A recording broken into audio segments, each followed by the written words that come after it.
In this video, we will talk about connecting, driving and programming output devices like DC motors and displays to the Arduino board. Output devices convert an electrical input signal and power to motion, sound, light or another physical phenomenon. Most output devices aren't run directly from Arduino, but through a separate circuit called the driver. It is needed to save computation resources in displays or control high-power devices like motors safely. In displays, driver circuit is already mounted to the matrix to reduce connection and calculation costs. Although displays are made out of different technologies and have different sizes, resolutions and communication interfaces, most displays' functionality is standardized and you can use similar libraries to control them. To use OLED display with Arduino UNO, connect ground, voltage and communication pins to Arduino corresponding pins. Connection instructions can be found in the device datasheet. To make programming easier, we will use three libraries: wire library for communication to I2C and two display libraries for running display.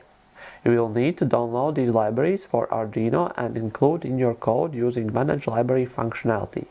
After that, we will create a display object and as a parameter include display size and communication interfaces.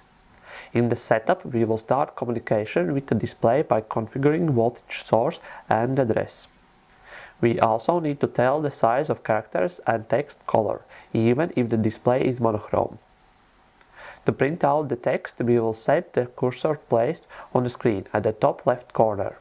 Clear previous screen content, then write our text output function, and in the next line update display buffer so the text could appear on the screen.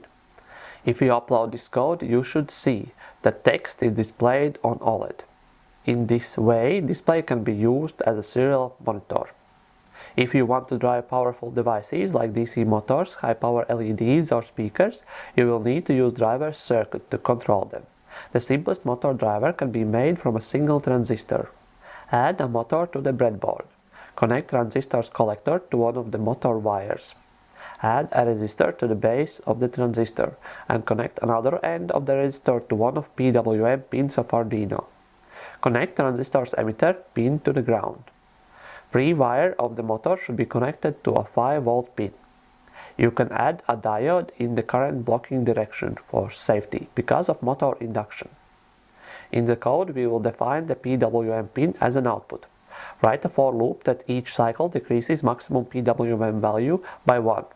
In braces, use analog write to output value to the motor. If you upload this code, you should see that motor starts spinning and then slowly comes to the halt. In this way, we can run small DC motors with USB power and control them from Arduino. This circuit can also control high-power LED, speakers and solenoids. For larger motors, we need to use external power source and more powerful drivers. Single transistor circuit doesn't allow us to control the spinning direction of the motor. For that, we need to use the H-bridge circuit. H-bridge can be made out of transistors, but is also available in integrated circuits. We will add IC to the breadboard. Please consult its datasheet for in-depth information of its usage. The first pin is on the left side of the notch, at the end of the IC. Pins are counted counterclockwise. The first pin will be connected to the 5 volts to enable one side of the IC. Same is done for the pin 8 and 16. They will provide power to the IC and motor. The fourth pin will be connected to ground. The motor should be connected to pins 3 and 6. Pins 2 and 7 will be connected to Arduino digital pins. In program, define 2 pins that are connected to the drivers as outputs. Motor spinning direction can be changed by making one pin high and another pin low. If both pins have the same level, motor will stall. Use 2 digital write functions with the different output levels to make the motor turn. Add a delay. Then write the function with the same level to stop the motor. We will copy these lines and change the levels so that the motor will spin in the opposite direction. Now, when you upload your code, you should see that motor turns in one direction, then stops, then change direction, and again stops. It is also possible to control turning speed by adding PWM to pin that is high. For more information about driving motors, LEDs, speakers, displays, read manufacturer's datasheets and example tutorials. It is also beneficial to learn basic electronic theory to be able to make more complex devices.